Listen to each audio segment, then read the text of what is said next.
I hope you like this audiobook. If you'd like to hear more, please support us on patreon.com. It really helps us keep going. www.patreon.com/c/audiobooks752. Thank you, and I invite you to listen the other books I have recorded. Also, please subscribe to my channel and activate the notifications so you will be the first to know when we publish a new book. A witch shall be born. Taramis, queen of Khauran, awakened from a dream, haunted slumber to a silence that seemed more like the stillness of night catacombs than the normal quiet of a sleeping place. She lay staring into the darkness, wondering why the candles in their golden candelabra had gone out. A flecking of stars marked a gold, barred casement that lent no illumination to the interior of the chamber. But as Taramis lay there, she became aware of a spot of radiance glowing in the darkness before her. She watched, puzzled. It grew, and its intensity deepened as it expanded, a widening disk of lurid light hovering against the dark velvet hangings of the opposite wall. Taramis caught her breath, starting up to a sitting position. A dark object was visible in that circle of light, a human head. In a sudden panic, the queen opened her lips to cry out for her maids. Then she checked herself. The glow was more lurid, the head more vividly limbed. It was a woman's head, small, delicately molded, superbly poised, with a high, piled mass of lustrous black hair.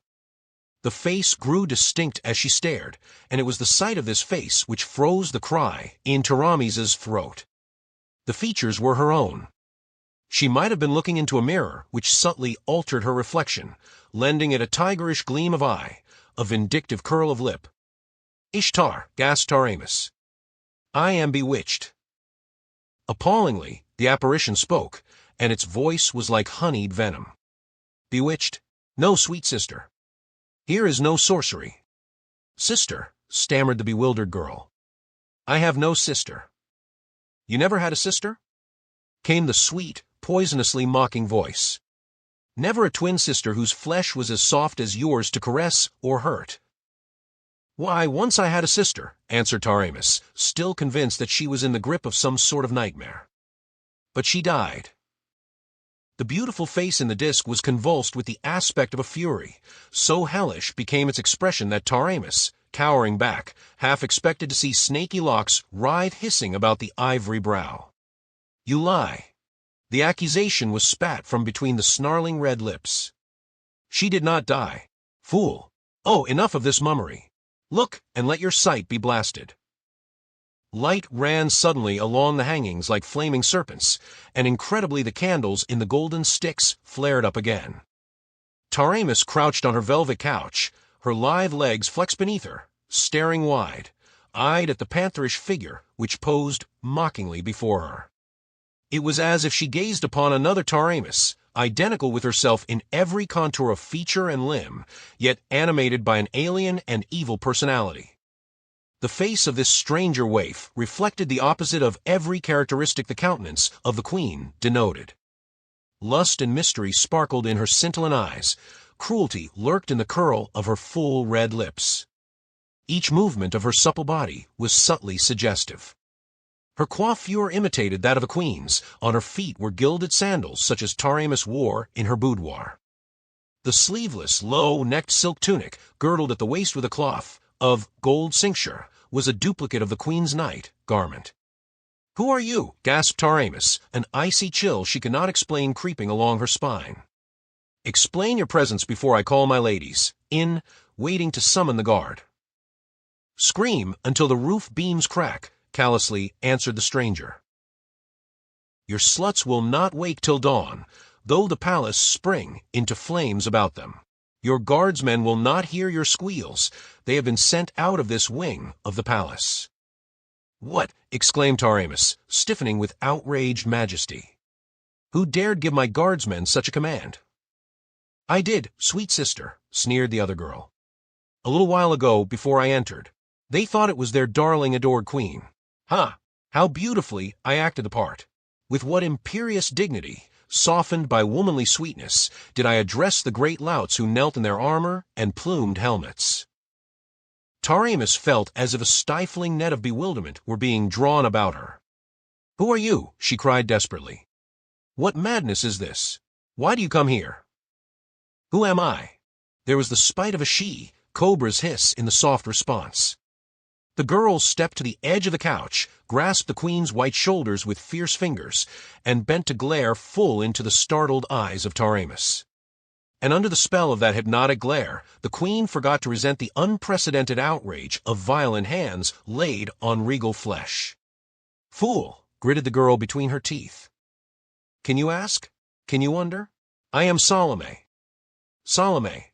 Taramis breathed the word, and the hairs prickled on her scalp as she realized the incredible, numbing truth of the statement. I thought you died within the hour of your birth, she said feebly. So thought many, answered the woman who called herself Salome. They carried me into the desert to die, damn them. I, a mewing, puling babe whose life was so young it was scarcely the flicker of a candle.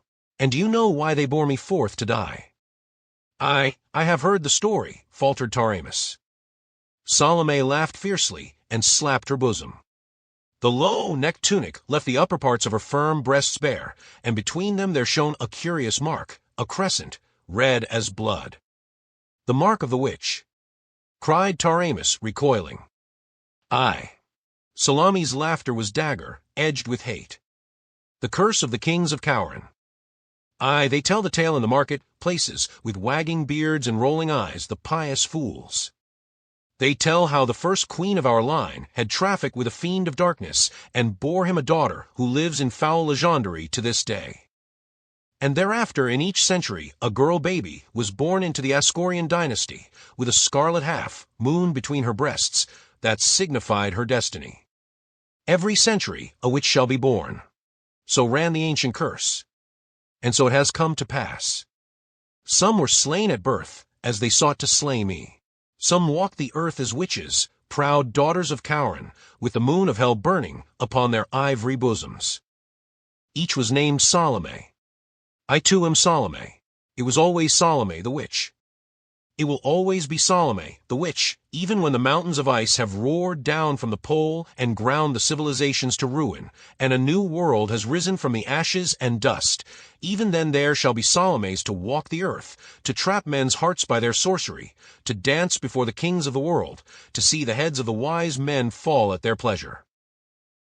But you, stammered Taramis. I. The scintillant eyes burned like dark fires of mystery. They carried me into the desert far from the city, and laid me naked on the hot sand, under the flaming sun. And then they rode away, and left me for the jackals, and the vultures, and the desert wolves. But the life in me was stronger than the life in common folk, for it partakes of the essence of the forces that seethe in the black gulfs beyond mortal ken. The hours passed, and the sun slashed down like the molten flames of hell, but I did not die. Something of that torment I remember, faintly and far away, as one remembers a dim, formless dream. Then there were camels and yellow-skinned men who wore silk robes and spoke in a weird tongue. Strayed from the caravan road, they passed close by, and their leader saw me, and recognized the scarlet crescent on my bosom. He took me up and gave me life. He was a magician from far Kaitai, returning to his native kingdom after a journey to Stygia. He took me with him to purple, towering Paikong, its minarets rising amid the vine, festooned jungles of bamboo, and there I grew to womanhood under his teaching. Age had steeped him deep in black wisdom, not weakened his powers of evil. Many things he taught me. She paused, smiling enigmatically, with wicked mystery gleaming in her dark eyes. Then she tossed her head. He drove me from him at last, saying that I was but a common which in spite of his teachings, and not fit to command the mighty sorcery, he would have taught me. He would have made me queen of the world and ruled the nations through me, he said, but I was only a harlot of darkness. But what of it? I could never endure to seclude myself in a golden tower, and spend the long hours staring into a crystal globe, mumbling over incantations written on serpent skin in the blood of virgins, poring over musty volumes in forgotten languages. He said I was but an earthly sprite, knowing naught of the deeper gulfs of cosmic sorcery. Well, this world contains all I desire, power and pomp, and glittering pageantry, handsome men and soft women for my paramours and my slaves. He had told me who I was, of the curse and my heritage. I have returned to take that to which I have as much right as you. Now it is mine by right of possession. What do you mean? Taramis sprang up and faced her sister, stung out of her bewilderment and fright. Do you imagine that by drugging a few of my maids and tricking a few of my guardsmen, you have established a claim to the throne of Khauran? Do not forget that I am Queen of Khauran. I shall give you a place of honor as my sister, but— Salome laughed hatefully. How generous of you, dear, sweet sister. But before you begin putting me in my place, perhaps you will tell me whose soldiers camp in the plain outside the city walls? They are the Shemitish mercenaries of Constantius, the Gothic voivode of the Free Companies. And what do they in Khauran? Cooed Salome. Taramis felt that she was being subtly mocked, but she answered with an assumption of dignity which she scarcely felt. Constantius asked permission to pass along the borders of Khauran on his way to Turan. He himself is hostage for their good behavior as long as they are within my domains. And Constantius, pursued Salome, did he not ask your hand today? Taramis shot her a clouded glance of suspicion. How did you know that? An insolent shrug of the slim, naked shoulders was the only reply. You refused, dear sister? Certainly I refused, exclaimed Taramis angrily. Do you, an Ascorian princess yourself, suppose that the Queen of Khauran could treat such a proposal with anything but disdain? Wed a bloody-handed adventurer, a man exiled from his own kingdom because of his crimes, and the leader of organized plunderers and hired murderers? I should never have allowed him to bring his black, bearded slayers into Khauran. But he's virtually a prisoner in the South Tower, guarded by my soldiers. Tomorrow I shall bid him order his troops to leave the kingdom. He himself shall be kept captive until they are over the border. Meantime, my soldiers man the walls of the city, and I have warned him that he will answer for any outrages perpetrated on the villagers or shepherds by his mercenaries. He is confined to the South Tower? Asked Salome. That is what I said. Why do you ask? For answer, Salome clapped her hands and, lifting her voice, with a gurgle of cruel mirth in it, called, "The Queen grants you an audience, Falcon." A gold, arabesque door opened, and a tall figure entered the chamber, at the sight of which Taramis cried out in amazement and anger. Constantius, you dare enter my chamber? As you see, your majesty. He bent his dark, hawk-like head in mock humility. Constantius, whom men called Falcon, was tall, broad, shouldered, slim, waisted, lithe and strong as pliant steel. He was handsome in an aquiline, ruthless way. His face was burnt dark by the sun, and his hair, which grew far back from his high, narrow forehead, was black as a raven. His dark eyes were penetrating and alert, the hardness of his thin lips not softened by his thin black mustache. His boots were of cordovan leather, his hose and doublet of plain, dark silk, tarnished with the wear of the camps and the stains of armor rust. Twisting his mustache, he let his gaze travel up and down the shrinking queen with an effrontery that made her wince. By Ishtar Taramis, he said silkily, I find you more alluring in your night tunic than in your queenly robes. Truly, this is an auspicious night. Fear grew in the queen's dark eyes. She was no fool. She knew that Constantius would never dare this outrage unless he was sure of himself. You are mad, she said. If I am in your power in this chamber, you are no less in the power of my subjects, who will rend you to pieces if you touch me. Go at once if you would live. Both laughed mockingly, and Salome made an impatient gesture. Enough of this farce. Let us on to the next act in the comedy. Listen, dear sister, it was I who sent Constantius here.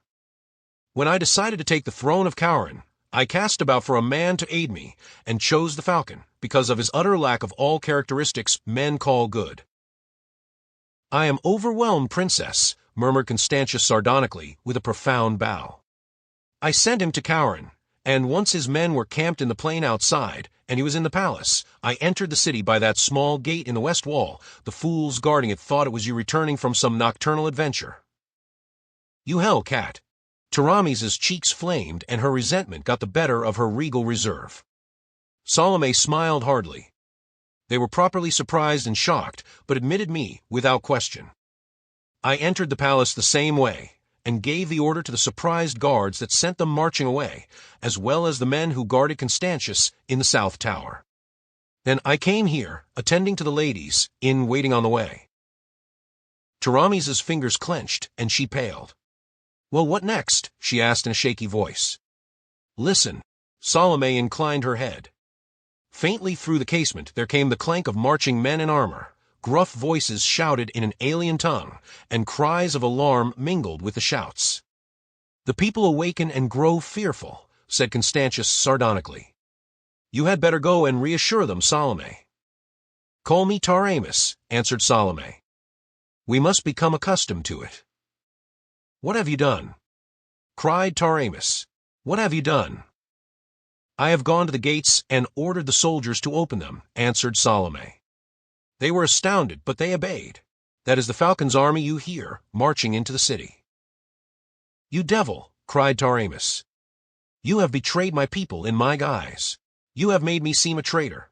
Oh, I shall go to them. With a cruel laugh Salome caught her wrist and jerked her back. The magnificent suppleness of the queen was helpless against the vindictive strength that steeled Salame's slender limbs. You know how to reach the dungeons from the palace, Constantius? Said the witch girl. Good. Take this Spitfire and lock her into the strongest cell. The jailers are all sound in drugged sleep. I saw to that. Send a man to cut their throats before they can awaken. None must ever know what has occurred tonight. Thenceforward I am Taramis, and Taramis is a nameless prisoner in an unknown dungeon. Constantius smiled with a glint of strong white teeth under his thin mustache. Very good, but you would not deny me a little, amusement first? Not I. Tame the scornful hussy as you will. With a wicked laugh Salome flung her sister into the Kothian's arms and turned away through the door that opened into the outer corridor. Fright widened Taramis's lovely eyes, her supple figure rigid and straining against Constantius's embrace. She forgot the men marching in the streets, forgot the outrage to her queenship, in the face of the menace to her womanhood. She forgot all sensations but terror and shame as she faced the complete cynicism of Constantius's burning, mocking eyes, felt his hard arms crushing her writhing body. Salome, hurrying along the corridor outside, smiled spitefully as a scream of despair and agony rang shuddering through the palace. 2. TTD. The young soldier's hose and shirt were smeared with dried blood, wet with sweat and gray with dust. Blood oozed from the deep gash in his thigh, from the cuts on his breast and shoulder. Perspiration glistened on his livid face, and his fingers were knotted in the cover of the divan on which he lay. Yet his words reflected mental suffering that outweighed physical pain. She must be mad, he repeated again and again, like one still stunned by some monstrous and incredible happening. It's like a nightmare. Taramis, whom all Khauran loves, betraying her people to that devil from Koth. Oh, Ishtar, why was I not slain? Better die than live to see our queen turn traitor and harlot. Lie still, Valerius, begged the girl who was washing and bandaging his wounds with trembling hands. Oh, please lie still, darling. You will make your wounds worse. I dared not summon a leech. No, muttered the wounded youth. Constantius's blue, bearded devils will be searching the quarters for wounded Khorani. They'll hang every man who has wounds to show he fought against them. Oh, Taramis, how could you betray the people who worship you? In his fierce agony he writhed, weeping in rage and shame, and the terrified girl caught him in her arms, straining his tossing head against her bosom, imploring him to be quiet. Better death than the black shame that has come upon Khauran this day, he groaned. Did you see it, Ivga? No, Valerius. Her soft, nimble fingers were again at work, gently cleansing and closing the gaping edges of his raw wounds. I was awakened by the noise of fighting in the streets. I looked out a casement and saw the Shemites cutting down people. Then presently I heard you calling me faintly from the alley door. I had reached the limits of my strength, he muttered. I fell in the alley and could not rise.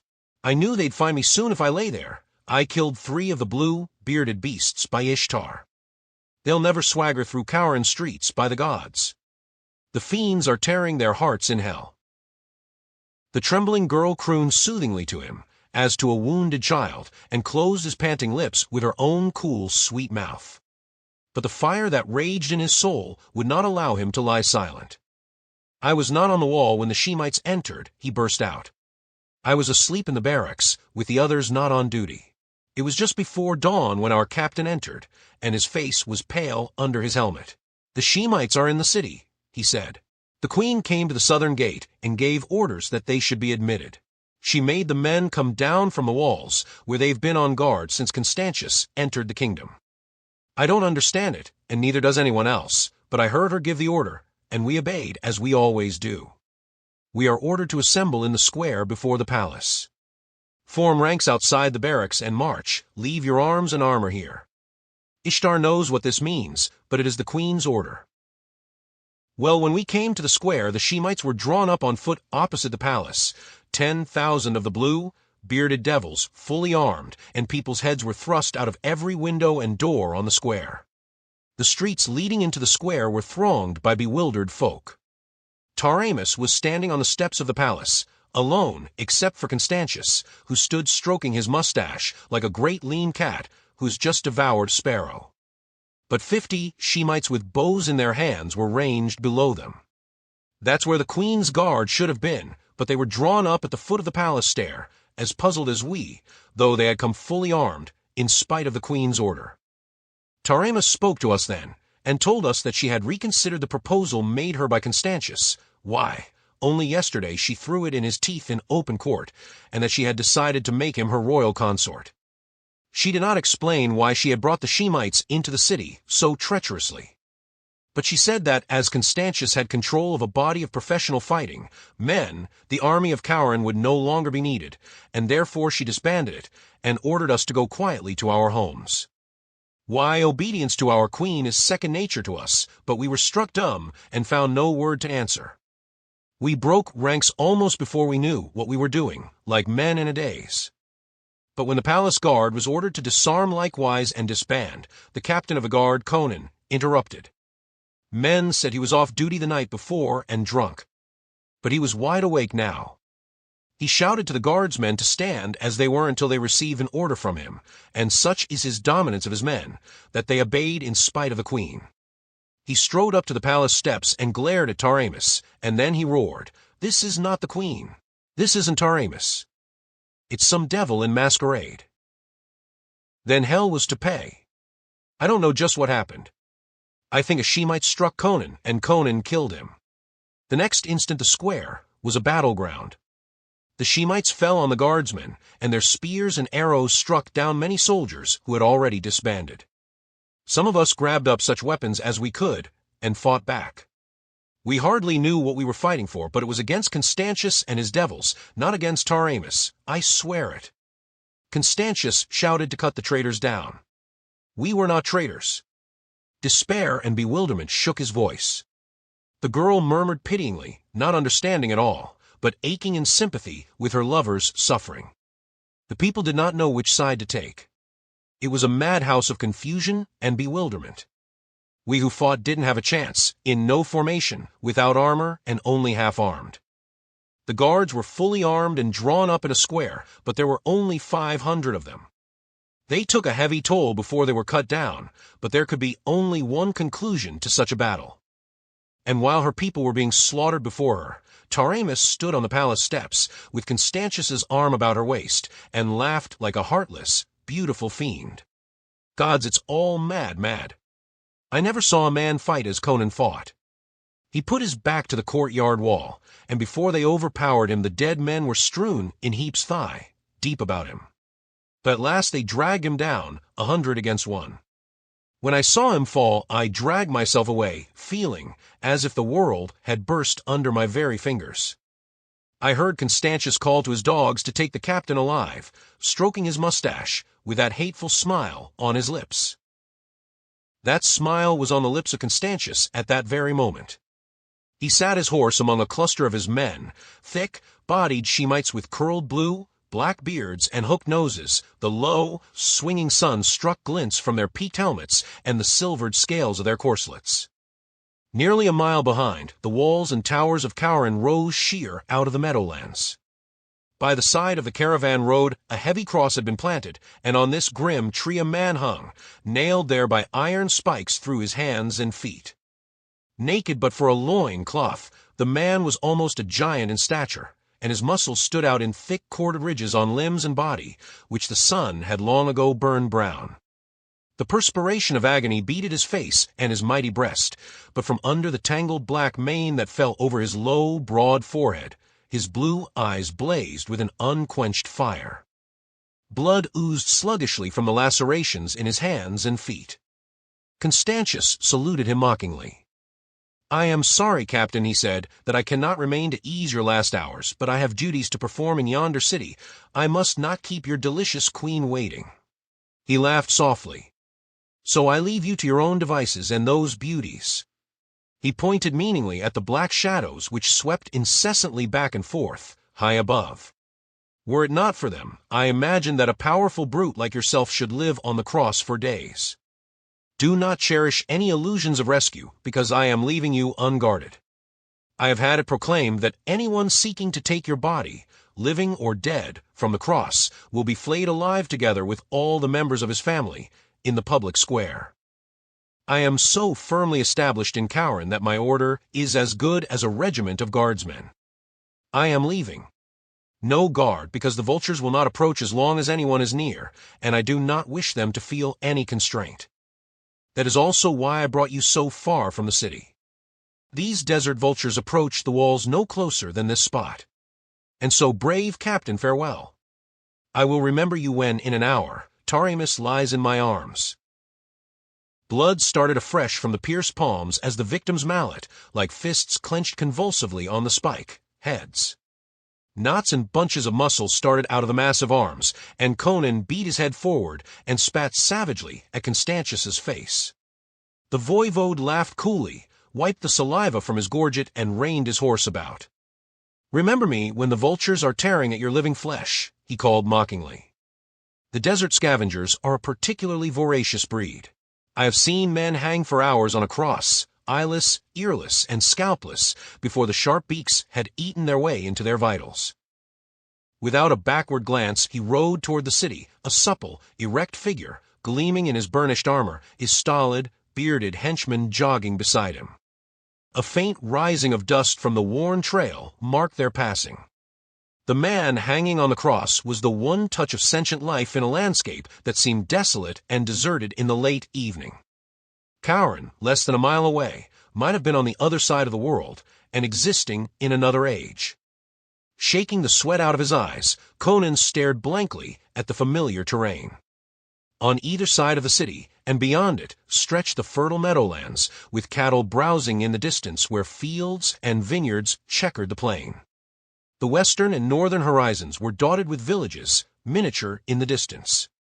A lesser distance to the southeast, a silvery gleam marked the course of a river, and beyond that river's sandy desert began abruptly to stretch away, and away beyond the horizon. Conan stared at that expanse of empty waste shimmering tawnily in the late sunlight as a trapped hawk stares at the open sky. A revulsion shook him when he glanced at the gleaming towers of Khauran. The city had betrayed trapped him into circumstances that left him hanging to a wooden cross like a hare nailed to a tree. A red lust for vengeance swept away the thought. Curses ebbed fitfully from the man's lips. All his universe contracted, focused, became incorporated in the 4 iron spikes that held him from life and freedom. His great muscles quivered, knotting like iron cables. With the sweat starting out on his graying skin, he sought to gain leverage, to tear the nails from the wood. It was useless. They had been driven deep. Then he tried to tear his hands off the spikes, and it was not the knifing, abysmal agony that finally caused him to cease his efforts, but the futility of it. The spike, heads were broad and heavy. He could not drag them through the wounds. A surge of helplessness shook the giant, for the first time in his life. He hung motionless, his head resting on his breast, shutting his eyes against the aching glare of the sun. A beat of wings caused him to look, just as a feathered shadow shot down out of the sky. A keen beak, stabbing at his eyes, cut his cheek, and he jerked his head aside, shutting his eyes involuntarily. He shouted, a croaking, desperate shout of menace, and the vultures swerved away and retreated, frightened by the sound. They resumed their wary circling above his head. Blood trickled over Conan's mouth, and he licked his lips involuntarily, spat at the salty taste. Thirst assailed him savagely. He had drunk deeply of wine the night before, and no water had touched his lips since before the battle in the square that dawn. And killing was thirsty, salt, sweaty work. He glared at the distant river as a man in hell glares through the open grill. He thought of gushing freshets of white water he had breasted, laved to the shoulders in liquid jade. He remembered great horns of foaming ale, jacks of sparkling wine gulped carelessly or spilled on the tavern floor. He bit his lip to keep from bellowing in intolerable anguish as a tortured animal bellows. The sun sank, a lurid ball in a fiery sea of blood. Against a crimson rampart that banded the horizon, the towers of the city floated unreal as a dream. The very sky was tinged with blood to his misted glare. He licked his blackened lips and stared with bloodshot eyes at the distant river. It too seemed crimson with blood, and the shadows crawling up from the east seemed black as ebony. In his dulled ears sounded the louder beat of wings. Lifting his head, he watched with the burning glare of a wolf the shadows wheeling above him. He knew that his shouts would frighten them away no longer. One dipped lower and lower. Conan drew his head back as far as he could, waiting with terrible patience. The vulture swept in with a swift roar of wings. Its beak flashed down, ripping the skin on Conan's chin as he jerked his head aside. Then, before the bird could flash away, Conan's head lunged forward on his mighty neck muscles, and his teeth, snapping like those of a wolf, locked on the bare, wattled neck. Instantly the vulture exploded into squawking, flapping hysteria. Its thrashing wings blinded the man, and its talons ripped his chest. But grimly he hung on, the muscles starting out in lumps on his jaws. And the scavenger's neck, bones crunched between those powerful teeth. With a spasmodic flutter, the bird hung limp. Conan let go, spat blood from his mouth. The other vultures, terrified by the fate of their companion, were in full flight to a distant tree, where they perched like black demons in conclave. Ferocious triumph surged through Conan's numb brain. Life beat strongly and savagely through his veins. He could still deal death. He still lived. Every twinge of sensation, even of agony, was a negation of death. By Mitra, either a voice spoke or he suffered from hallucination. In all my life I have never seen such a thing. Shaking the sweat and blood from his eyes, Conan saw 4 horsemen sitting their steeds in the twilight and staring up at him. 3 were lean, white-robed hawks, Zwager tribesmen without a doubt, nomads from beyond the river. The other was dressed like them in a white, girdled calotte and a flowing head, dress which, banded about the temples with a triple circlet of braided camel hair, fell to his shoulders. But he was not a Shemite. The dust was not so thick, nor Conan's hawk, like sight so clouded that he could not perceive the man's facial characteristics. He was as tall as Conan, though not so heavy-limbed. His shoulders were broad, and his supple figure was hard as steel and whalebone. A short black beard did not altogether mask the aggressive jut of his lean jaw, and gray eyes cold and piercing as a sword gleamed from a shadow of the keffiyeh. Quieting his restless steed with a quick, sure hand, this man spoke. By Mitra, I should know this man. Aye, it was the guttural accents of a Zwager.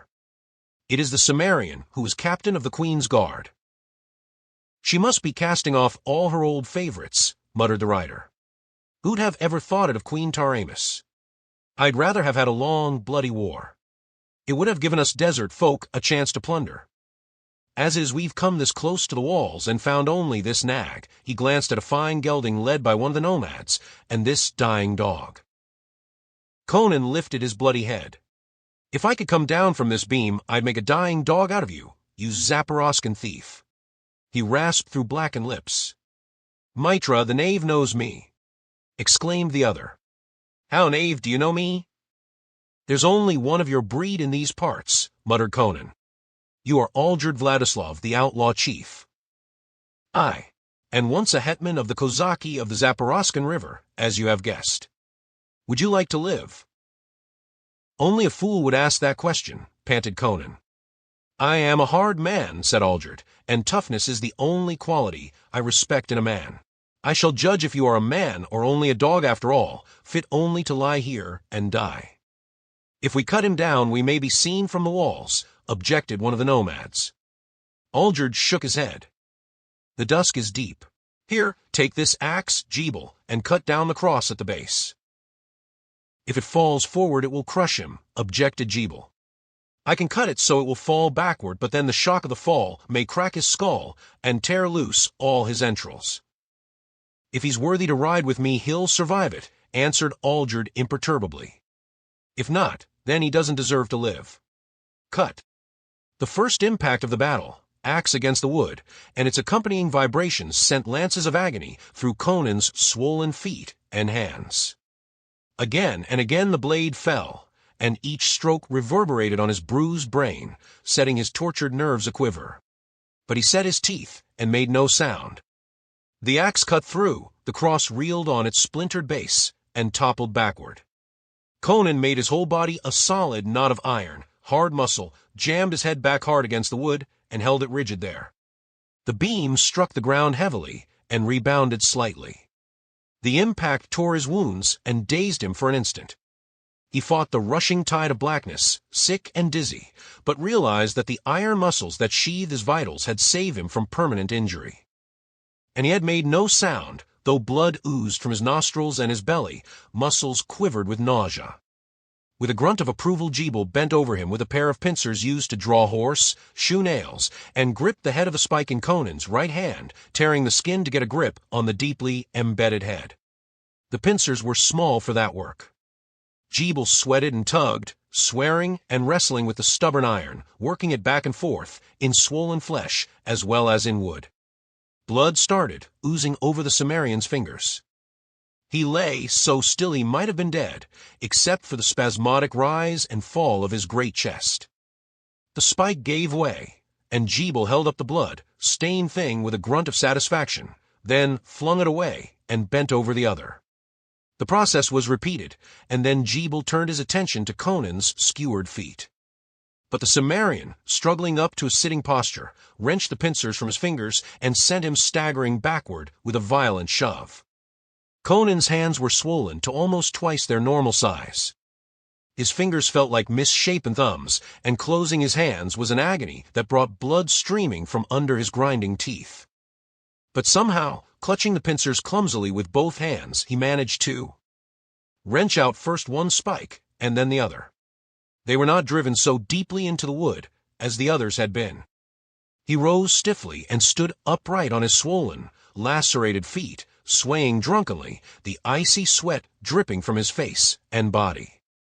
Cramps assailed him, and he clamped his jaws against the desire to retch. Aldred, watching him impersonally, motioned him toward the stolen horse. Conan stumbled toward it, and every step was a stabbing, throbbing hell that flecked his lips with bloody foam.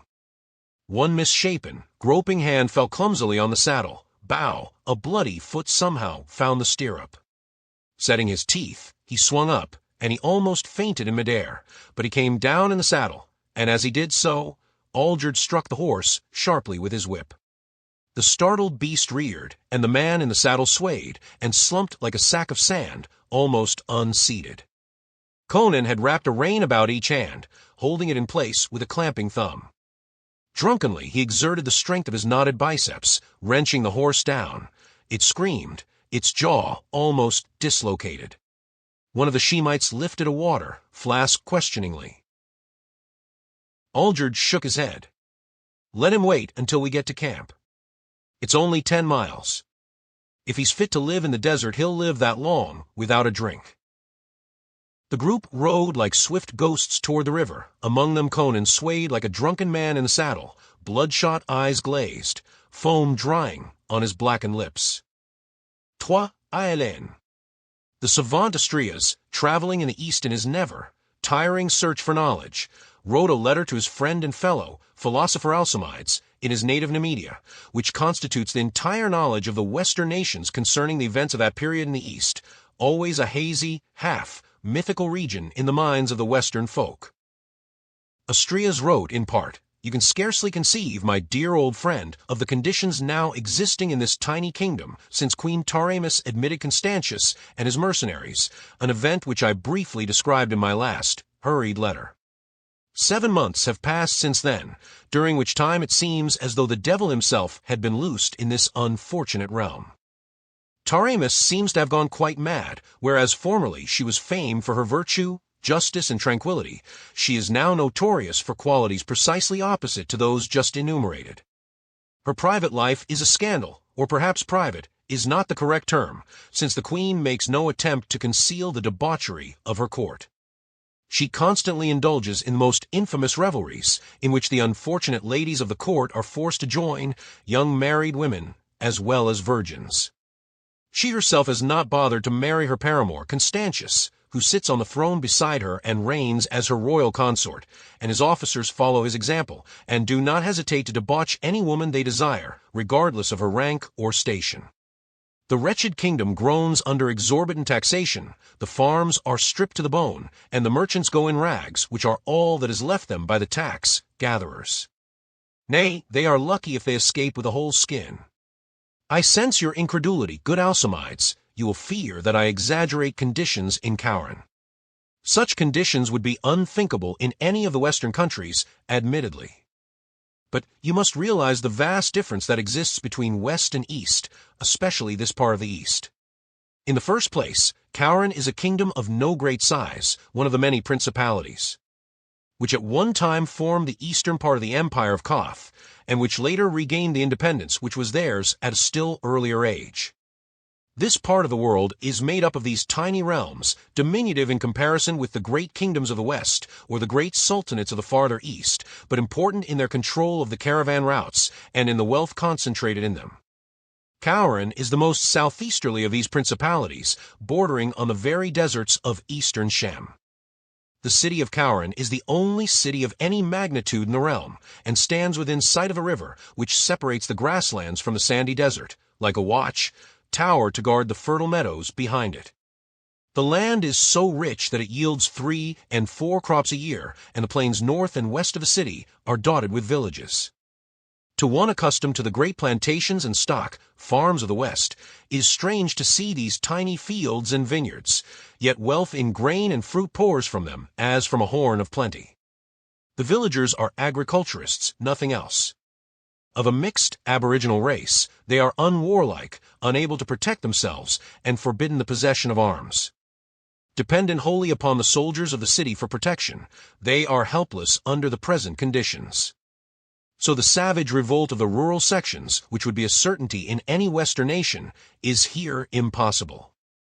They toil supinely under the iron hand of Constantius, and his black, bearded Shemites ride incessantly through the fields, with whips in their hands, like the slave, drivers of the black serfs who toil in the plantations of southern Zingara. Nor do the people of the city fare any better. Their wealth is stripped from them, their fairest daughters taken to glut the insatiable lust of Constantius and his mercenaries. These men are utterly without mercy or compassion, possessed of all the characteristics our armies learned to abhor in our wars against the Shemitish allies of Argos, inhuman cruelty, lust, and wild beast ferocity. The people of the city are Khauran's ruling caste, predominantly Hyborian, and valorous and warlike. But the treachery of their queen delivered them into the hands of their oppressors. The Shemites are the only armed force in Khauran, and the most hellish punishment is inflicted on any Khorani found possessing weapons.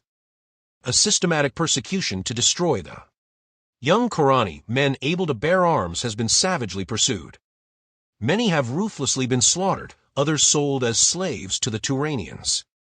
Thousands have fled the kingdom, and either entered the service of other rulers, or become outlaws, lurking in numerous bands along the borders. At present there is some possibility of invasion from the desert, which is inhabited by tribes of Shemitish nomads. The mercenaries of Constantius are men from the Shemitish cities of the west, Pelishtim, Anakim, Akkarim, and are ardently hated by the Zwagars and other wandering tribes. As you know, good Alcemides, the countries of these barbarians are divided into the western meadowlands which stretch to the distant ocean, and in which rise the cities of the town, dwellers, and the eastern deserts, where the lean nomads hold sway. There is incessant warfare between the dwellers of the cities and the dwellers of the desert. The Zwagars have fought with and raided Khauran for centuries without success, but they resent its conquest by their western kin. It is rumored that their natural antagonism is being fomented by the man who was formerly the captain of the Queen's Guard, and who, somehow escaping the hate of Constantius, who actually had him upon the cross, fled to the nomads. He is called Conan, and is himself a barbarian, one of those gloomy Cimmerians whose ferocity our soldiers have more than once learned to their bitter cost. It is rumored that he has become the right-hand man of Algird Vladislav, the Kozak adventurer who wandered down from the northern steppes and made himself chief of a band of Zwagars. There are also rumors that this band has increased vastly in the last few months, and that Algird, incited no doubt by this Cimmerian, is even considering a raid on Khauran. It cannot be anything more than a raid, as the Zwagars are without siege, machines, or the knowledge of investing a city, and has been proven repeatedly in the past that the nomads in their loose formation, or rather lack of formation, are no match in hand to hand fighting for the well-disciplined, fully armed warriors of the Shemitish cities. The natives of Khauran would perhaps welcome this conquest, since the nomads could deal with them no more harshly than their present masters, and even total extermination would be preferable to the suffering they have to endure. But they are so cowed and helpless that they could give no aid to the invaders. Their plight is most wretched. Taramis, apparently possessed of a demon, stops at nothing. She has abolished the worship of Ishtar and turned the temple into a shrine of idolatry. She has destroyed the ivory image of a goddess which these Eastern Hyborians worship and filled the temple of Ishtar with obscene images of every imaginable sort, gods and goddesses of the night, portrayed in all the salacious and perverse poses, and with all the revolting characteristics that a degenerate brain could conceive. Many of these images are to be identified as foul deities of the Shemites, the Turanians, the Vendians, and the Chitons, but others are reminiscent of a hideous and half-remembered antiquity, vile shapes forgotten except in the most obscure legends. Where the queen gained the knowledge of them, I dare not even hazard a guess. She has instituted human sacrifice, and since her mating with Constantius, no less than 500 men, women, and children have been immolated. Some of these have died on the altar she has set up in the temple, herself wielding the sacrificial dagger, but most have met a more horrible doom. Taramis has placed some sort of monster in a crypt in the temple. What it is and whence it came, none knows. But shortly after she had crushed the desperate revolt of her soldiers against Constantius, she spent a night alone in the desecrated temple, alone except for a dozen bound captives, and the shuddering people saw thick, foul, smelling smoke curling up from the dome, heard all night the frenetic chanting of a queen, and the agonized cries of her tortured captives, and toward dawn another voice mingled with these sounds, a strident, inhuman croaking that froze the blood of all who heard. In the full dawn Taramis reeled drunkenly from the temple, her eyes blazing with demoniac triumph. The captives were never seen again, nor the croaking voice heard. But there is a room in the temple into which none ever goes but the queen, driving a human sacrifice before her. And this victim is never seen again. All know that in that grim chamber lurks some monster from the black night of ages, which devours the shrieking humans Taramis delivers up to it. I can no longer think of her as a mortal woman, but as a rabid she-fiend crouching in her blood-fouled lair amongst the bones and fragments of her. Victims with taloned crimson fingers. That the gods allow her to pursue her awful course unchecked almost shakes my faith in divine justice. When I compare her present conduct with her deportment when first I came to Khauran 7 months ago, I am confused with bewilderment and almost inclined to the belief, held by many of the people, that a demon has possessed the body of Taramis. A young soldier, Valerius, had another belief. He believed that a witch had assumed a form identical with that of Khauran's adored ruler. He believed that Taramis had been spirited away in the night and confined in some dungeon, and that this being ruling in her place was but a female sorcerer. He swore that he would find the real queen if she still lived, but I greatly fear that he himself has fallen victim to the cruelty of Constantius. He was implicated in the revolt of the palace guards, escaped and remained in hiding for some time, stubbornly refusing to seek safety abroad, and it was during this time that I encountered him, and he told me his beliefs. But he has disappeared, as so many have, whose fate one dares not conjecture, and I fear he has been apprehended by the spies of Constantius. But I must conclude this letter and slip it out of the city by means of a swift carrier pigeon, which will carry it to the post whence I purchased it on the borders of Koth. By rider and camel, train it will eventually come to you. I must haste before dawn. It is late, and the stars gleam whitely on the gardened roofs of Khauran. A shuddering silence envelopes the city, in which I hear the throb of a sullen drum from the distant temple. I doubt not that Taramis is there, concocting more devilry. But the savant was incorrect in his conjecture concerning the whereabouts of the woman he called Taramis. The girl whom the world knew as Queen of Khauran stood in a dungeon, lighted only by a flickering torch which played on her features, etching the diabolical cruelty of her beautiful countenance. On the bare stone floor before her crouched a figure whose nakedness was scarcely covered with tattered rags. This figure Salome touched contemptuously with the upturned toe of her gilded sandal, and smiled vindicatively as her victim shrank away. "You do not love my caresses, sweet sister?" Taramis was still beautiful, in spite of her rags and the imprisonment and abuse of 7 weary months. She did not reply to her sister's taunts, but bent her head as one grown accustomed to mockery. This resignation did not please Salome. She bit her red lip and stood tapping the toe of her shoe against the floor as she frowned down at the passive figure. Salome was clad in the barbaric splendor of a woman of Shushan. Jewels glittered in the torchlight on her gilded sandals, on her gold breast, plates, and the slender chains that held them in place. Gold anklets clashed as she moved, jeweled bracelets weighted her bare arms. Her tall coiffure was that of a Shemitish woman, and jade pendants hung from gold hoops in her ears, flashing and sparkling with each impatient movement of her haughty head. A gem-crusted girdle supported a silk shirt so transparent that it was in the nature of a cynical mockery of convention. Suspended from her shoulders and trailing down her back hung a darkly scarlet cloak, and this was thrown carelessly over the crook of one arm and the bundle that arm supported. Salome stooped suddenly, and with her free hand grasped her sister's disheveled hair, and forced back the girl's head to stare into her eyes.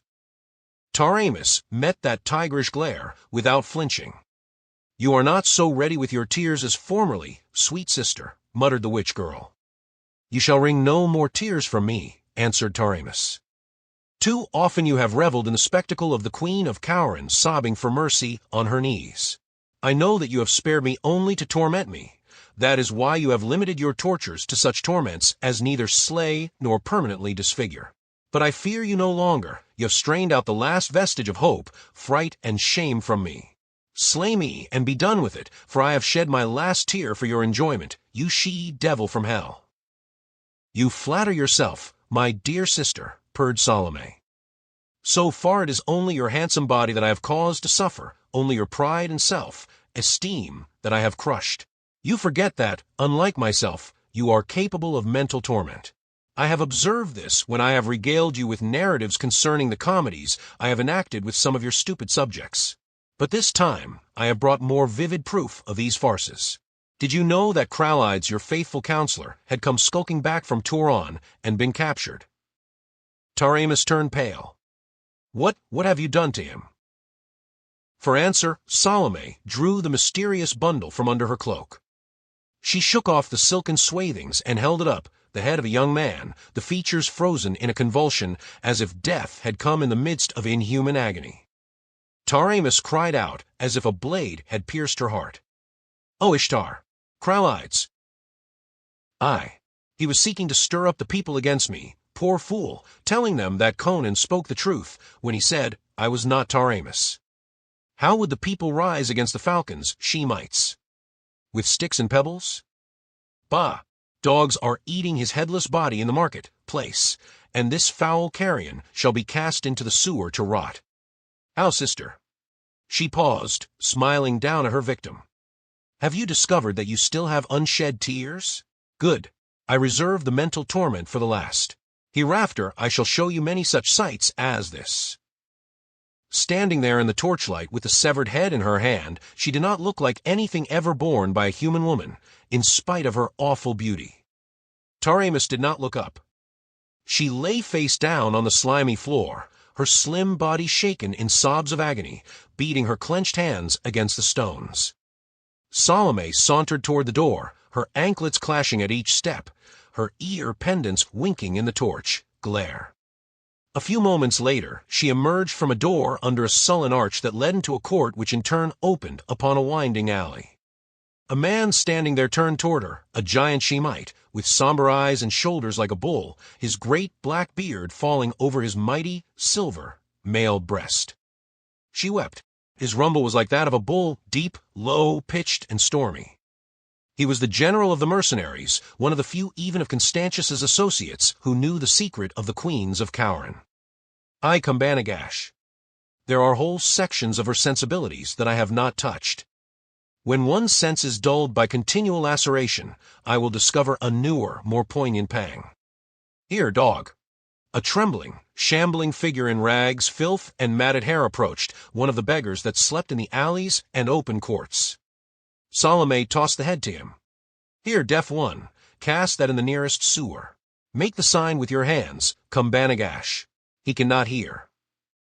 The general complied, and the tousled head bobbed, as the man turned painfully away.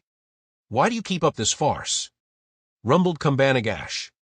You are so firmly established on the throne that nothing can unseat you. What if Khorani fools learn the truth? They can do nothing. Proclaim yourself in your true identity. Show them their beloved ex-queen, and cut off her head in the public square. Not yet, good Khambanagash. The arched door slammed on the hard accents of Salome, the stormy reverberations of Khambanagash. The mute beggar crouched in the courtyard, and there was none to see that the hands which held the severed head were quivering strongly, brown, sinewy hands, strangely incongruous with the bent body and filthy tatters. I knew it. It was a fierce, vibrant whisper, scarcely audible. She lives. O Kralites, your martyrdom was not in vain. They have her locked in that dungeon. O Ishtar, if you love true men, aid me now. For W.D. Aldred Vladislav filled his jeweled goblet with crimson wine from a golden jug and thrust the vessel across the ebony table to Conan, the Cimmerian. Aldred's apparel would have satisfied the vanity of any Zaporozhian hetman. His kalot was of white silk, with pearls sewn on the bosom. Girdled at the waist with a Bacoriate belt, its skirts were drawn back to reveal his wide silken breeches, tucked into short boots of soft green leather, adorned with gold thread. On his head was a green silk turban, wound about a spired helmet chased with gold. His only weapon was a broad, curved Cherkess knife in an ivory sheath girdle high, on his left hip, Cossack fashion. Throwing himself back in his gilded chair, with its carven eagles, Aldred spread his booted legs before him, and gulped down the sparkling wine noisily. To his splendor, the huge Cimmerian opposite him offered a strong contrast, with his square, cut black mane, brown scarred countenance, and burning blue eyes. He was clad in black mesh mail, and the only glitter about him was the broad gold buckle of the belt which supported his sword in its worn leather scabbard.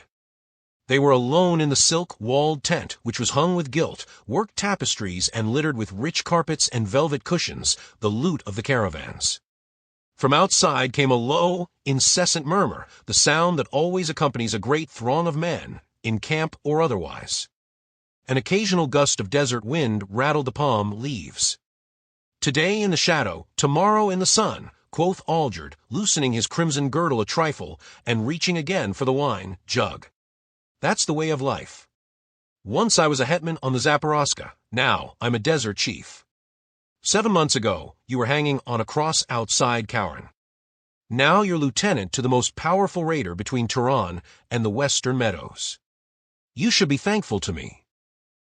For recognizing my usefulness? Conan laughed and lifted the jug. When you allow the elevation of a man, one can be sure that you'll profit by his advancement. I've earned everything I've won with my blood and sweat. He glanced at the scars on the insides of his palms. There were scars, too, on his body, scars that had not been there 7 months ago.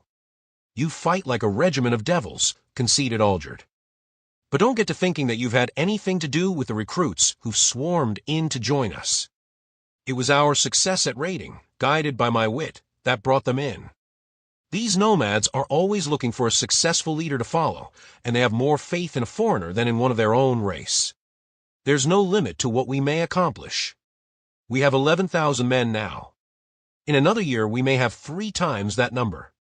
We've contented ourselves, so far, with raids on the Turanian outposts and the city-states to the west. With 30 or 40,000 men, we'll raid no longer.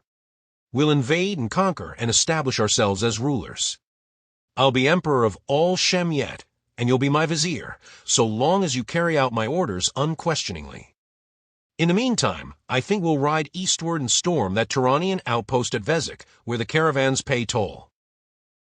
Conan shook his head. I think not. Algerd glared, his quick temper irritated. What do you mean, you think not? I do the thinking for this army. There are enough men in this band now for my purpose, answered the Cimmerian. I'm sick of waiting. I have a score to settle. Oh. Algerd scowled and gulped wine, then grinned. Still thinking of that cross, eh? Well, I like a good hater. But that can wait. You told me once you'd aid me in taking Khauran, said Conan. Yes, but that was before I began to see the full possibilities of our power, answered Algerd. I was only thinking of the loot in the city. I don't want to waste our strength unprofitably. Khauran is too strong a nut for us to crack now. Maybe in a year. Within the week, answered Conan, and the Kozak stared at the certainty in his voice. Listen, said Algerd, even if I were willing to throw away men on such a hare-brained attempt, what could you expect? Do you think these wolves could besiege and take a city like Khauran? There'll be no siege, answered the Cimmerian. I know how to draw Constantius out into the plain. And what then? Cried Algerd with an oath. In the arrow play our horsemen would have the worst of it, for the armor of the Ashuri is the better, and when it came to sword, strokes their close, marshaled ranks of trained swordsmen would cleave through our loose lines and scatter our men like chaff before the wind. Not if there were 3,000 desperate Hyborian horsemen fighting in a solid wedge, such as I could teach them, answered Conan. And where would you secure 3,000 Hyborians? Asked Algerd with vast sarcasm. Will you conjure them out of the air? I have them, answered the Cimmerian imperturbably. 3,000 men of Khauran camp at the oasis of Akrel awaiting my orders. What? Algerd glared like a startled wolf. Aye, men who had fled from the tyranny of Constantius. Most of them have been living the lives of outlaws in the deserts east of Khauran, and are gaunt and hard and desperate as man-eating tigers. One of them will be a match for any 3 squat mercenaries. It takes oppression and hardship to stiffen men's guts and put the fire of hell into their thews. They were broken up into small bands. All they needed was a leader. They believed the word I sent them by my riders, and assembled at the oasis and put themselves at my disposal. All this without my knowledge. A ferro light began to gleam in Algerd's eye. He hitched at his weapon girdle. It was I they wished to follow, not you. And what did you tell these outcasts to gain their allegiance? There was a dangerous ring in Algerd's voice. I told them that I'd use this horde of desert wolves to help them destroy Constantius and give Khauran back into the hands of its citizens. You fool, whispered Algerd. Do you deem yourself chief already? The men were on their feet, facing each other across the ebony-board devil, lights dancing in Algerd's cold gray eyes, a grim smile on the Cimmerian's hard lips. I'll have you torn between 4 palm trees, said the Kozak calmly. Call the men and bid them do it. Challenge Conan. See if they obey you.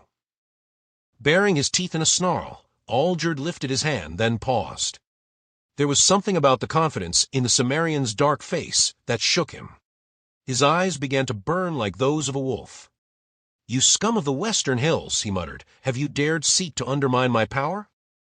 I didn't have to, answered Conan. You lied when you said I had nothing to do with bringing in the new recruits. I had everything to do with it. They took your orders, but they fought for me. There is not room for 2 chiefs of the Zwagars. They know I am the stronger man. I understand them better than you, and they me, because I am a barbarian too. And what will they say when you ask them to fight for Khauran? Asked Algerd sardonically. They'll follow me. I'll promise them a camel, train of gold from the palace. Khauran will be willing to pay that as a guerdon for getting rid of Constantius. After that, I'll lead them against the Turanians as you have planned. They want loot, and they'd as soon fight Constantius for it as anybody." In Aldred's eyes grew a recognition of defeat. In his red dreams of empire, he had missed what was going on about him. Happenings and events that had seemed meaningless before now flashed into his mind, with their true significance, bringing a realization that Conan spoke no idle boast. The giant black, mailed figure before him was the real chief of the Zwagars. "Not if you die," muttered Aldred, and his hand flickered toward his hilt. But quick as the stroke of a great cat, Conan's arm shot across the table, and his fingers locked on Aldred's forearm. There was a snap of breaking bones, and for a tense instant the scene held, the men facing each other as motionless as images, perspiration starting out on Aldred's forehead. Conan laughed, never easing his grip on the broken arm. "Are you fit to live, Aldred?" His smile did not alter as the corded muscles rippled in nodding ridges along his forearm, and his fingers ground into the Kozak's quivering flesh. There was the sound of broken bones grating together, and Aldred's face turned the color of ashes. Blood oozed from his lip, where his teeth sank, but he uttered no sound. With a laugh Conan released him and drew back, and the Kozak swayed, caught the table edge with his good hand to steady himself. "I give you life, Aldred, as you gave it to me," said Conan tranquilly, "though it was for your own ends that you took me down from the cross. It was a bitter test you gave me then. You couldn't have endured it, neither could anyone but a Western barbarian. Take your horse and go. It's tied behind the tent, and food and water are in the saddle, bags. None will see you're going, but go quickly. There's no room for a fallen chief on the desert.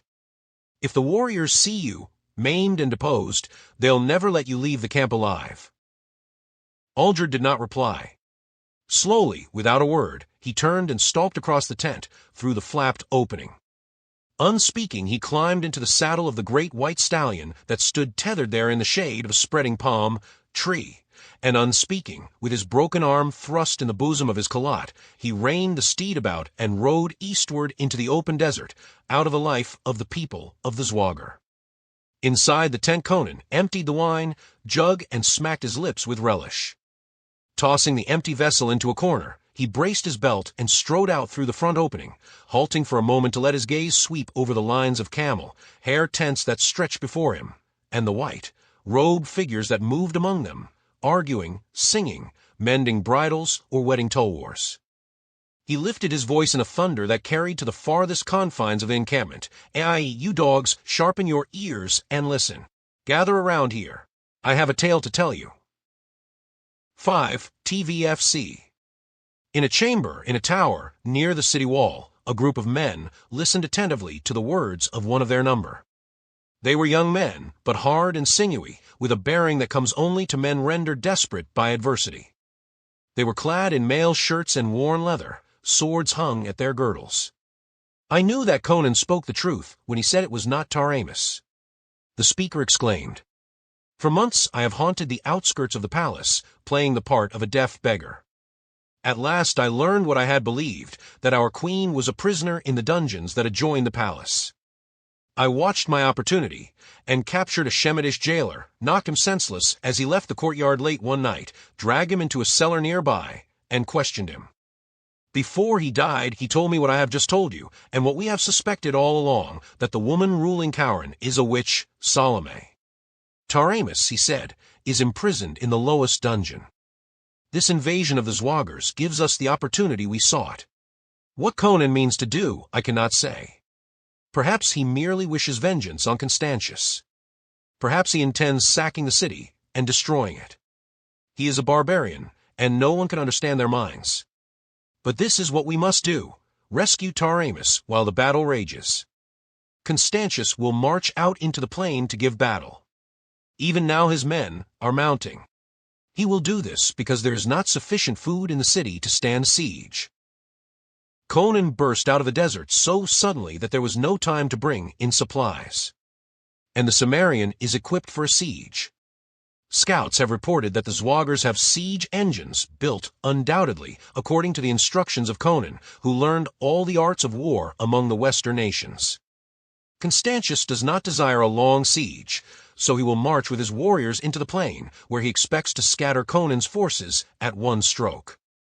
He will leave only a few hundred men in the city, and they will be on the walls and in the towers commanding the gates. The prison will be left all but unguarded. When we have freed Taramis, our next actions will depend upon circumstances. If Conan wins, we must show Taramis to the people, and bid them rise. They will. Oh, they will. With their bare hands they are enough to overpower the Shemites left in the city and close the gates against both the mercenaries and the nomads. Neither must get within the walls. Then we will parley with Conan. He was always loyal to Taramis. If he knows the truth and she appeals to him, I believe he will spare the city. If, which is more probable, Constantius prevails and Conan is routed, we must steal out of the city with the queen and seek safety in flight. Is all clear? They replied with one voice. Then let us loosen our blades in our scabbards, commend our souls to Ishtar, and start for the prison, for the mercenaries are already marching through the southern gate. This was true. The dawnlight glinted on peaked helmets pouring in a steady stream through the broad arch on the bright housings of the chargers. This would be a battle of horsemen, such as is possible only in the lands of the East. The riders flowed through the gates like a river of steel, somber figures in black and silver mail, with their curled beards and hooked noses, and their inexorable eyes in which glimmered the fatality of their race, the utter lack of doubt or of mercy. The streets and the walls were lined with throngs of people who watched silently these warriors of an alien race riding forth to defend their native city. There was no sound. Dully, expressionless they watched, those gaunt people in shabby garments, their caps in their hands. In a tower that overlooked the broad street that led to the southern gate, Salome lolled on a velvet couch, cynically watching Constantius as he settled. His broad sword belt about his lean hips and drew on his gauntlets. They were alone in the chamber. Outside, the rhythmical clank of harness and shuffle of horses' hoofs welled up through the gold, barred casements. Before nightfall, quoth Constantius, giving a twirl to his thin mustache, you'll have some captives to feed to your temple, devil. Does it not grow weary of soft city-bred flesh? Perhaps it would relish the harder thews of a desert man. Take care you do not fall prey to a fiercer beast than Thog, warned the girl. Do not forget who it is that leads these desert animals. I am not likely to forget, he answered. That is one reason why I am advancing to meet him. The dog has fought in the West and knows the art of siege. My scouts had some trouble in approaching his columns, for his outriders have eyes like hawks, but they did get close enough to see the engines he is dragging on ox, cartwheels drawn by camels, catapults, rams, ballistas, mangonels by Ishtar. He must have had 10,000 men working day and night for a month. Where he got the material for their construction is more than I can understand. Perhaps he has a treaty with the Turanians and gets supplies from them. Anyway, they won't do him any good. I've fought these desert wolves before in exchange of arrows for a while, in which the armor of my warriors protects them, then a charge and my squadrons sweep through the loose swarms of the nomads, wheel and sweep back through, scattering them to the four winds. I'll ride back through the south gate before sunset, with hundreds of naked captives staggering at my horse's tail. We'll hold a fete tonight in the great square. My soldiers delight in flaying their enemies alive. We will have a wholesale skinning, and make these weak, need townsfolk watch. As for Conan, it will afford me intense pleasure, if we take him alive, to impale him on the palace steps. Skin as many as you like, answered Salome indifferently. I would like a dress made of human hide, but at least 100 captives you must give to me, for the altar and for Thog. It shall be done, answered Constantius, with his gauntlet hand brushing back the thin hair from his high, bald forehead, burned dark by the sun. For victory, and the fair honor of Taramis, he said sardonically, and taking his visored helmet under his arm, he lifted a hand to salute, and strode clanking from the chamber. His voice drifted back, harshly lifted in orders to his officers. Salome leaned back on the couch, yawned, stretched herself like a great supple cat, and called, Zang. A cat-footed priest, with features like yellowed parchment stretched over a skull, entered noiselessly. Salome turned to an ivory pedestal on which stood two crystal globes, and taking from it the smaller, she handed the glistening sphere to the priest. "Ride with Constantius," she said. "Give me the news of the battle. Go." The skull-faced man bowed low, and hiding the globe under his dark mantle, hurried from the chamber. Outside in the city there was no sound except the clank of hoofs and after a while the clang of a closing gate. Salome mounted a wide marble stair that led to the flat, canopied, marble, battlement roof. She was above all other buildings in the city. The streets were deserted, the great square in front of the palace was empty. In normal times folk shunned the grim temple which rose on the opposite side of that square, but now the town looked like a dead city. Only on the southern wall and the roofs that overlooked it was there any sign of life. There the people massed thickly. They made no demonstration, did not know whether to hope for the victory or defeat of Constantius. Victory meant further misery under his intolerable rule. Defeat probably meant the sack of the city and red massacre. No word had come from Conan. They did not know what to expect at his hands. They remembered that he was a barbarian. The squadrons of the mercenaries were moving out into the plain. In the distance, just this side of the river, other dark masses were moving, barely recognizable, as men on horses. Objects dotted the farther bank. Conan had not brought his siege engines across the river, apparently fearing an attack in the midst of the crossing. But he had crossed with his full force of horsemen. The sun rose and struck glints of fire from the dark multitudes. The squadrons from the city broke into a gallop. A deep roar reached the ears of the people on the wall. The rolling masses merged, intermingled. At that distance it was a tangled confusion in which no details stood out. Charge and counter. Charge were not to be identified. Clouds of dust rose from the plains under the stamping hoofs, veiling the action. Through these swirling clouds masses of riders loomed, appearing and disappearing, and spears flashed. Salome shrugged her shoulders and descended the stair. The palace lay silent. All the slaves were on the wall, gazing vainly southward with the citizens. She entered the chamber where she had talked with Constantius, and approached the pedestal, noting that the crystal globe was clouded, shot with bloody streaks of crimson. She bent over the ball, swearing under her breath. "Zang," she called. "Shung." Mists swirled in the sphere, resolving themselves into billowing dust, clouds through which black figures rushed unrecognizably. Steel glinted like lightning in the murk. Then the face of Zong leaped into startling distinctness. It was as if the wide eyes gazed up at Salome. Blood trickled from a gash in the skull, like head. The skin was gray with sweat, runneled dust. The lips parted, writhing. To other ears than Salame's it would have seemed that the face in the crystal contorted silently. But sound to her came as plainly from those ashen lips as if the priest had been in the same room with her, instead of miles away, shouting into the smaller crystal. Only the gods of darkness knew what unseen, magic filaments linked together those shimmering spheres. "Salome!" shrieked the bloody head. "Salome!" "I hear," she cried. "Speak. How goes the battle?" "Doom is upon us," screamed the skull like apparition. "Khauran is lost. Ai, my horse is down, and I cannot win clear. Men are falling around me. They are dying like flies in their silvered mail. Stop yammering, and tell me what happened." She cried harshly. "We rode at the desert dogs, and they came on to meet us," yowled the priest. Arrows flew in clouds between the hosts, and the nomads wavered. Constantius ordered the charge. In even ranks we thundered upon them. Then the masses of their horde opened to right and left, and through the cleft rushed 3,000 Hyborian horsemen, whose presence we had not even suspected. Men of Khauran, mad with hate. Big men in full armor on massive horses. In a solid wedge of steel, they smote us like a thunderbolt. They split our ranks asunder before we knew what was upon us, and then the desert, men swarmed on us from either flank.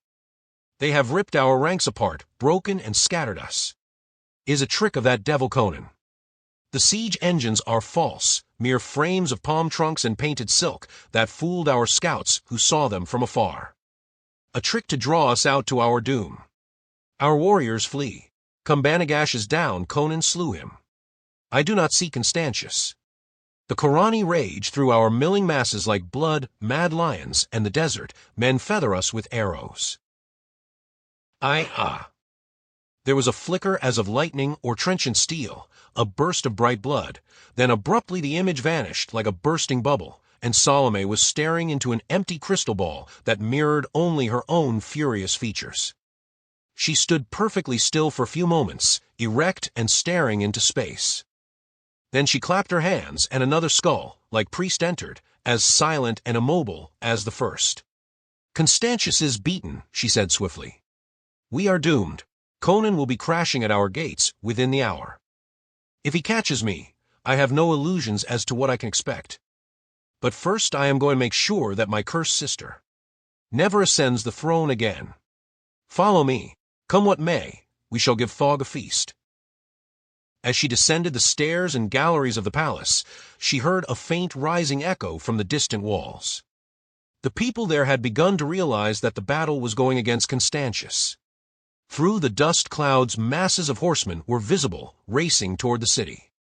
Palace and prison were connected by a long, closed gallery whose vaulted roof rose on gloomy arches. Hurrying along this, the false queen and her slave passed through a heavy door at the other end that let them into the dim, lit recesses of the prison. They had emerged into a wide, arched corridor at a point near where a stone stair descended into the darkness. Salome recoiled suddenly, swearing. In the gloom of the hall lay a motionless form, a Shemitish jailer, his short beard tilted toward the roof as his head hung on a half-severed neck. As panting voices from below reached the girl's ears, she shrank back into the black shadow of an arch, pushing the priest behind her, her hand groping in her girdle. 6 TVW. It was the smoky light of a torch which roused Taramis, queen of Khauran, from the slumber in which she sought forgetfulness. Lifting herself on her hand, she raked back her tangled hair and blinked up, expecting to meet the mocking countenance of Salome, malign with new torments. Instead, a cry of pity and horror reached her ears. "Taramis! Oh, my queen!" The sound was so strange to her ears that she thought she was still dreaming. Behind the torch she could make out figures now, the glint of steel, then 5 countenances bent toward her, not swarthy and hook-nosed but lean, aquiline faces, browned by the sun. She crouched in her tatters, staring wildly. One of the figures sprang forward and fell on one knee before her, arms stretched appealingly toward her. "Oh, Taramis! Thank Ishtar we have found you. Do you not remember me, Valerius? Once with your own lips you praised me, after the battle of Corvica." "Valerius," she stammered. Suddenly tears welled into her eyes. "Oh, I dream. It is some magic of Salamis to torment me." "No." The cry rang with exultation. "It is your own true vassals come to rescue you. Yet we must hasten. Constantius fights in the plain against Conan, who has brought the Zwagars across the river, but 300 Shemites yet hold the city. We slew the jailer and took his keys, and have seen no other guards. But we must be gone. Come." The queen's legs gave way, not from weakness, but from the reaction. Valerius lifted her like a child, and with the torch bearer hurrying before them, they left the dungeon and went up a slimy stone stair. It seemed to mount endlessly, but presently they emerged into a corridor. They were passing a dark arch when the torch was suddenly struck out, and the bearer cried out in fierce, brief agony. A burst of blue fire glared in the dark corridor, in which the furious face of Salome was limned momentarily, with a beast-like figure crouching beside her. Then the eyes of the watchers were blinded by that blaze. Valerius tried to stagger along the corridor with the queen. Dazedly, he heard the sound of murderous blows driven deep in flesh, accompanied by gasps of death and a bestial grunting. Then the queen was torn brutally from his arms, and a savage blow on his helmet dashed him to the floor. Grimly, he crawled to his feet, shaking his head in an effort to rid himself of the blue flame which seemed still to dance devilishly before him. When his blinded sight cleared, he found himself alone in the corridor, alone except for the dead. His 4 companions lay in their blood, heads and bosoms cleft and gashed. Blinded and dazed in that hell-born glare, they had died without an opportunity of defending themselves. The queen was gone. With a bitter curse, Valerius caught up his sword, tearing his cleft helmet from his head to clatter on the flags. Blood ran down his cheek from a cut in his scalp. Reeling, frantic with indecision, he heard a voice calling his name in desperate urgency. Valerius! Valerius! He staggered in the direction of the voice and rounded a corner just in time to have his arms filled with a soft, supple figure which flung itself frantically at him. "Ivga, are you mad?" "I had to come," she sobbed. "I followed you, hid in an arch of the outer court. A moment ago I saw her emerge with a brute who carried a woman in his arms. I knew it was Taramis, and that you had failed. Oh, you are hurt." "A scratch." He put aside her clinging hands. "Quick, Ivga, tell me which way they went."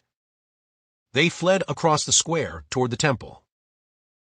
He paled. "Ishtar. Oh, the fiend. She means to give Taramis to the devil she worships. Quick, Ivga. Run to the south wall, where the people watch the battle. Tell them that their real queen has been found, that the impostor has dragged her to the temple. Go." Sobbing, the girl sped away, her light sandals pattering on the cobblestones, and Valerius raced across the court, plunged into the street, dashed into the square upon which it debouched, and raced for the great structure that rose on the opposite side. His flying feet spurned the marble as he darted up the broad stair and through the pillared portico. Evidently their prisoner had given them some trouble. Taramis, sensing the doom intended for her, was fighting against it with all the strength of her splendid young body. Once she had broken away from the brutish priest, only to be dragged down again. The group was halfway down the broad nave, at the other end of which stood the grim altar, and beyond that the great metal door, obscenely carven, through which many had gone, but from which only Salome had ever emerged. Taramis's breath came in panting gasps. Her tattered garment had been torn from her in the struggle. She writhed in the grasp of her apish captor, like a white, naked nymph in the arms of a satyr. Salome watched cynically, though impatiently, moving toward the carven door, and from the dusk that lurked along the lofty walls the obscene gods and gargoyles leered down, as if imbued with salacious life. Choking with fury, Valerius rushed down the great hall, sword in hand. At a sharp cry from Salome, the skull-faced priest looked up, then released Taramis, drew a heavy knife, already smeared with blood, and ran at the oncoming Khauran. But cutting down men blinded by the devils, flame loosed by Salome, was different from fighting a wiry young Hyborian afire with hate and rage. Up went the dripping knife, but before it could fall Valerius's keen narrow blade slashed through the air, and the fist that held the knife jumped from its wrist in a shower of blood. Valerius, berserk, slashed again, and yet again before the crumpling figure could fall. The blade licked through flesh and bone. The skull, like head, fell one way, the half, sundered torso the other. Valerius whirled on his toes, quick and fierce as a jungle cat, glaring about for Salome. She must have exhausted her fire, dust in the prison. She was bending over Taramis, grasping her sister's black locks in one hand, in the other lifting a dagger. Then, with a fierce cry, Valerius's sword was sheathed in her breast with such fury that the point sprang out between her shoulders. With an awful shriek the witch sank down, writhing in convulsions, grasping at the naked blade as it was withdrawn, smoking and dripping. Her eyes were inhuman. With a more than human vitality, she clung to the life that ebbed through the wound that split the crimson crescent on her ivory bosom. She groveled on the floor, clawing and biting at the naked stones in her agony. Sickened at the sight, Valerius stooped and lifted the half-fainting queen. Turning his back on the twisting figure on the floor, he ran toward the door, stumbling in his haste. He staggered out upon the portico, halted at the head of the steps. The square thronged with people. Some had come at Ivga's incoherent cries, others had deserted the walls in fear of the on-sweeping hordes out of the desert, fleeing unreasoningly toward the center of the city. Dumb resignation had vanished. The throng seethed and milled, yelling and screaming. About the road there sounded somewhere the splintering of stone and timbers. A band of grim Shemites cleft the crowd, the guards of the northern gates, hurrying toward the south gate to reinforce their comrades there. They reined up short at the sight of the youth on the steps, holding the limp, naked figure in his arms. The heads of the throng turned toward the temple. The crowd gaped, a new bewilderment added to their swirling confusion. "Here is your queen," yelled Valerius, straining to make himself understood above the clamor. The people gave back a bewildered roar. They did not understand, and Valerius sought in vain to lift his voice above their bedlam. The Shemites rode toward the temple steps, beating a way through the crowd with their spears. Then a new, grisly element introduced itself into the frenzy. Out of the gloom of the temple behind Valerius wavered a slim white figure laced with crimson. The people screamed. There in the arms of Valerius hung the woman they thought their queen, yet there in the temple door staggered another figure, like a reflection of the other. Their brains reeled. Valerius felt his blood congeal as he stared at the swaying witch girl. His sword had transfixed her, sundered her heart. She should be dead. By all laws of nature she should be dead. Yet there she swayed on her feet, clinging horribly to life. "Thog!" she screamed, reeling in the doorway. "Thog!" As in answer to that frightful invocation, there boomed a thunderous croaking from within the temple, the snapping of wood and metal. "That is the queen!" roared the captain of the Shemites, lifting his bow. "Shoot down the man and other woman!" But the roar of a roused hunting pack rose from the people. They had guessed the truth at last, understood Valerius's frenzied appeals, knew that the girl who hung limply in his arms was their true queen. With a soul-shaking yell they surged on the Shemites, tearing and smiting with tooth and nail and naked hands, with the desperation of hard, pent fury loosed at last. Above them Salome swayed and tumbled down the marble stairs, dead at last. Arrows flickered about him as Valerius ran back between the pillars of the portico, shielding the body of the queen with his own. Shooting and slashing ruthlessly, the mounted Shemites were holding their own with the maddened crowd. Valerius darted to the temple door. With one foot on the threshold he recoiled, crying out in horror and despair. Out of the gloom at the other end of the great hall a vast dark form heaved up, came rushing toward him in gigantic frog, like hops. He saw the gleam of great unearthly eyes, the shimmer of fangs or talons. He fell back from the door, and then the whir of a shaft past his ear warned him that death was also behind him. He wheeled desperately. 4 or 5 Shemites had cut their way through the throng, and were spurring their horses up the steps, their bows lifted to shoot him down. He sprang behind a pillar, on which the arrows splintered. Taramis had fainted. She hung like a dead woman in his arms. Before the Shemites could loose again, the doorway was blocked by a gigantic shape. With affrighted yells the mercenaries wheeled and began beating a frantic way through the throng, which crushed back in sudden, galvanized horror, trampling one another in their stampede. But the monster seemed to be watching Valerius and the girl. Squeezing its vast, unstable bulk through the door, it bounded toward him as he ran down the steps. He felt it looming behind him, a giant shadowy thing, like a travesty of nature cut out of the heart of night, a black shapelessness in which only the staring eyes and gleaming fangs were distinct. There came a sudden thunder of hoofs. A rout of Shemites, bloody and battered, streamed across the square from the south, plowing blindly through the packed throng. Behind them swept a horde of horsemen yelling in a familiar tongue, waving red swords. The exiles returned. With them rode 50 black, bearded desert riders, and at their head a giant figure in black mail. "Conan!" shrieked Valerius. "Conan!" The giant yelled a command.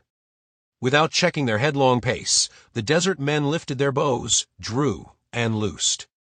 A cloud of arrows sang across the square, over the seething heads of the multitudes, and sank feather, deep in the black monster. It halted, wavered, reared, a black blot against the marble pillars. Again the sharp cloud sang, and yet again, and the horror collapsed and rolled down the steps, as dead as the witch who had summoned it out of the night of ages. Conan drew rein beside the portico, leaped off. Valerius had laid the queen on the marble, sinking beside her in utter exhaustion. The people surged about, crowding in. The Cimmerian cursed them back, lifted her dark head, pillowed it against his mailed shoulder. "By Crom, what is this?" "The real Taramis. But who is that yonder?" "The demon who wore her shape," panted Valerius. Conan swore heartily.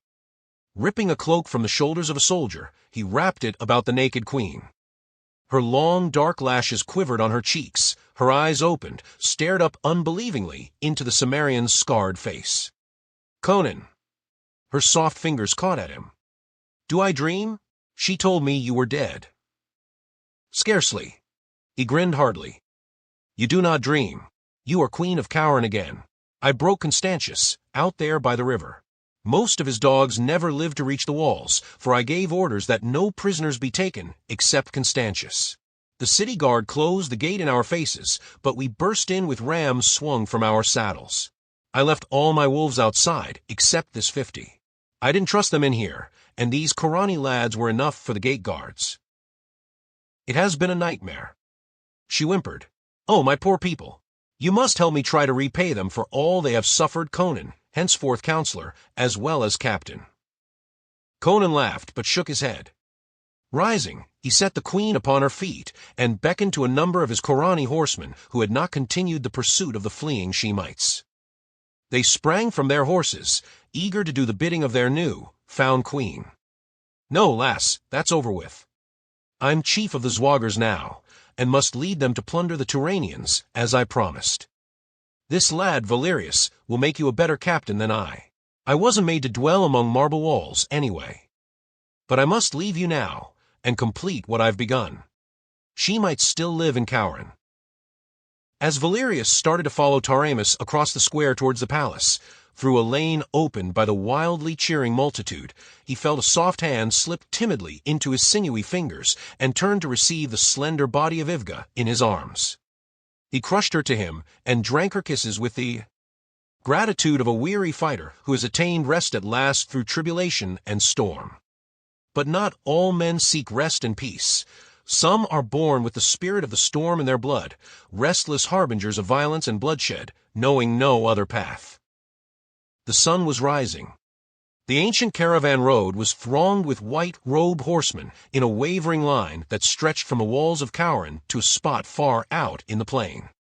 Conan the Cimmerian sat at the head of that column, near the jagged end of a wooden beam that stuck up out of the ground. Near that stump rose a heavy cross, and on that cross a man hung by spikes through his hands and feet. "7 months ago, Constantius," said Conan, "it was I who hung there, and you who sat here." Constantius did not reply. He licked his gray lips, and his eyes were glassy with pain and fear. Muscles writhed like cords along his lean body. "You are more fit to inflict torture than to endure it," said Conan tranquilly. "I hung there on a cross as you are hanging, and I lived, thanks to circumstances and a stamina peculiar to barbarians. But you civilized men are soft. Your lives are not nailed to your spines, as are ours. Your fortitude consists mainly in inflicting torment, not in enduring it. You will be dead before sundown. And so, falcon of the desert, I leave you to the companionship of another bird of the desert." He gestured toward the vultures whose shadows swept across the sands as they wheeled overhead. From the lips of Constantius came an inhuman cry of despair and horror. Conan lifted his reins and rode toward the river that shone like silver in the morning sun. Behind him the white-clad riders struck into a trot. The gaze of each, as he passed a certain spot, turned impersonally, and with the desert man's lack of compassion, toward the cross and the gaunt figure that hung. There, black against the sunrise. Their horses' hoofs beat out a knell in the dust. Lower and lower swept the wings of the hungry vultures. I hope you liked this audiobook. If you'd like to hear more, please support us on patreon.com. It really helps us keep going. www.patreon.com/c/audiobooks752.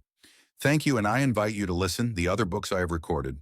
Also, please subscribe to my channel and activate the notifications so you will be the first to know when we publish a new book.